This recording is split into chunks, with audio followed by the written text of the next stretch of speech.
दिने दिने सोरनिबा हिनजावा सोरबा हौवाजों सोरबा हौवाया सोरनिबा हिनजावजों दिनै लांखारगासिनो बेबायदि जुदि जाबाय थायोबा जोंनि न'खरा बायलांगोन। गिबियावनो गासैबो रायजो राजाफोरनिसिम आंनि अननाय आरो खुलुमनायखौ फिन खेबसेबाव बावहरबाय। बेजों लोगोसेनो दिनैनि मोनसे गोदान भिडिअ नोंथांमोन बयखौबो बरायनानै लाबाय। बेजों लोगोसेनो जाय जाय बिथांमोनहा दासिमबो आंनि चेनेलखौ साबस्क्राइब खालामाखै बिथांमोनखौ चेनेलखौ साबस्क्राइब खालामनानै लानो गुरैयै खावलायबाय। गिबियावनो जोङो मोनसे सुंद' भिडिअ नायनानै लानि, फिसाल' मोनसे भिडिअ नायनानै लानि, बिनि उनाव जोङो सावरायलांनि।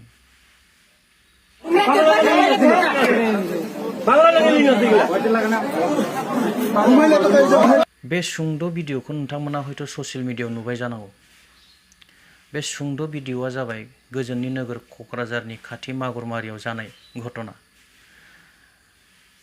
जाय घटनायावनाखि बिथांमोनखौ मोसौ सिखाव होननानै सन्देह खालामनानै माखासे सोरजोंबा फिजानाय गुन्दाफ्रा आक्रमण खालामदों। नाथाय गुबै घटनाया मा जादों, मानि थाखाय जादों, बेखौ नैबे सुंद' मोनसे भिडिअनि गेजेरजों आरो नायनानै लाबावनि दे।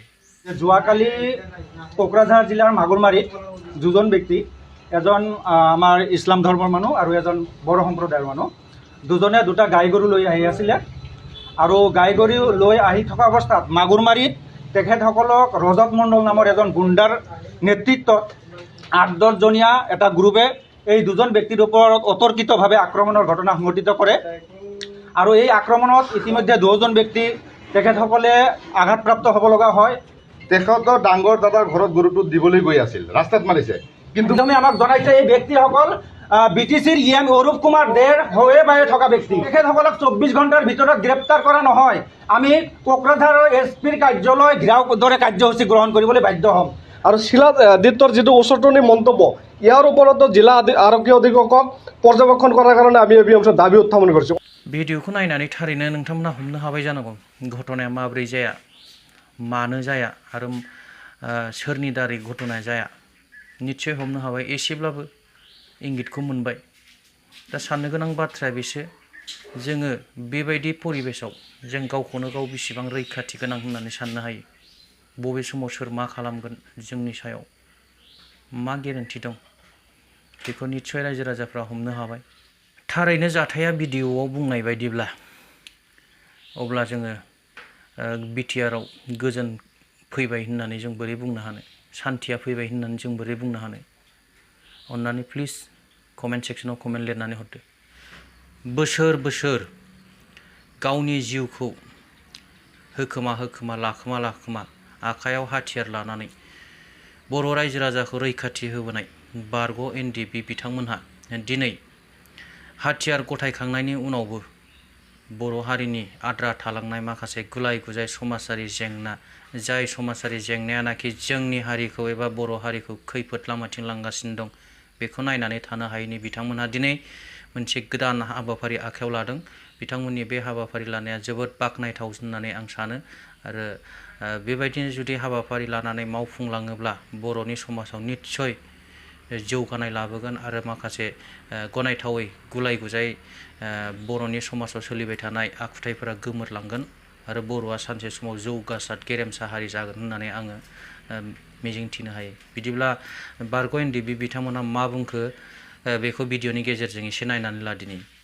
दिने दिने सोरनिबा हिनजावा सोरबा हौवाजों सोरबा हौवाया सोरनिबा हिनजावजों दिनै लांखारगासिनो बेबायदि जुदि जाबाय थायोबा जोंनि न'खरा बायलांगोन। बै न'खराव दिनै गथ' गथाय दङ, जों नुदों सोरबा आइजोआ 2 गथ'खौ गारनानै गुबुन हौवाजों खारदों। बै गथ'फोरनि भबिष्यतआ मा जागोन? जों गोथाङै थानाय दिनै बारग' NDBफोरा समाजारि फोसाबनायनि बेलायाव दिनै जों खामानि मावदों। बे रेखाजों जुदि समाजा थांनानै थानांगौबा जुदि समाजा जुब्रिया जागोन, समाजा जुब्रिया जायोब्ला ओनसोला जुब्रिया जागोन, ओनसोला जुब्रिया जायोब्ला हारिया दिनै जुब्रिया जागोन। 25 बोसोर बैसोनि उन्दै बर' गथ'फ्रा, हौवासा हिनजावसा, बिथांमोना फेनाय मुवा बाहायनायनिफ्राय गोजानाव थानांगौ।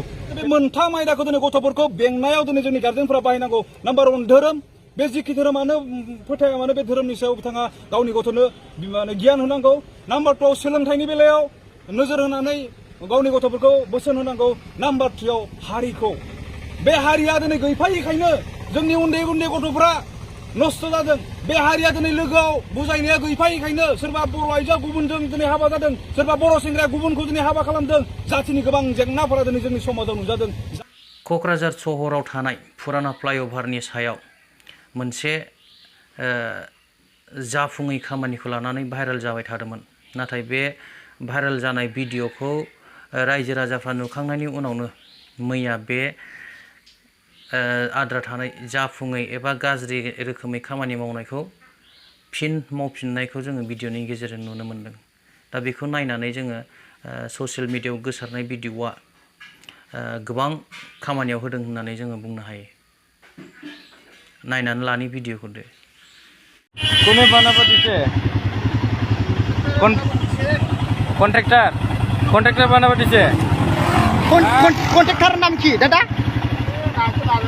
নাম কোন জায়গার কন্ট্রাক্টরটা বানাবার দিছে নাকি? ঠিক আছে ঠিক আছে বানাও। बानायना माने प्रमोद बर'आ क'क्राझार फुराना फ्लाइअभारखौ दिनै 5 आगस्ट क'क्राझार सहराव दुरान कापआ दिनैहाय गिबि खेबनि थाखाय जागायजेनगोन। दा बे गिबि खेबनि थाखाय जागायजेननाय दुरान काप फुटबल गेलेनायखौ नायनो थाखाय रायजो राजाफोरनि ओरैबायदि भिर एन्ट्रि टिकेट नागिरनानै माबायदि भिर जादों बे भिडिअनि गेजेरजों नायनानै ला दिनै।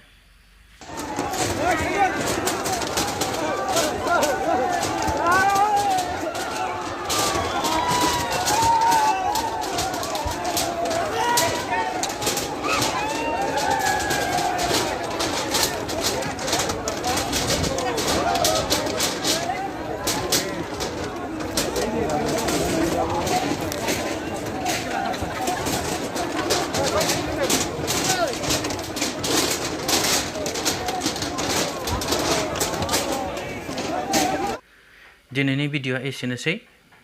आरोबाव उनाव गोदान भिडिअजों फिन खेबसे लोगो मोनबावगोन। दिनैनि थाखाय एसेनोसै। Thank you. गोजोन्थों। जय बर' हारिनि।